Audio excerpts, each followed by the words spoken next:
السلام علیکم ورحمت الله تعالی وبرکاتہ. حامد و مسلم بعد یو محترم ورور پښتنه کړی د چیرې یو دفتر دی پاغي کې یو لنګری دی اشپز او اغا ګیره کمی او بیا خلکو ته جمع ورکي درې جمع مستقلی ورکي.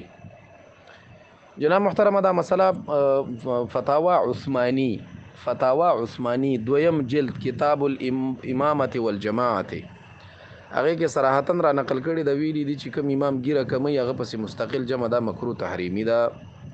کم امام چې ګیره کمی هغه پس مستقله جمع او مستقل امام نیول دا مکروه تحریمی ده. یو نیم منظور پس بالکل کیږي ځکه رسول الله صلی الله علیه وسلم فرمایي صلوا خلف كل بر وفاجر. نو یو نیم منظور پس کیږي مستقل امام جوړول مکروه دي. نو کدا دلته مستقل امام وی نو بیا خدا کار د کراهت نه خالی نه او په دې مقتدیانو وای دا واجب ده چې د امام لري کی ګناګار دی په چې ترڅو پوری دا نه لري کوي. خو که منظور پسې چا وکنو بالکل منظور پسې کیږي او ثواب کې کمی هم ناراضي. دا بیل خبره ده امام لری کول بیل مسله ده او ثواب د جمع ثواب دا بیل مسله ده.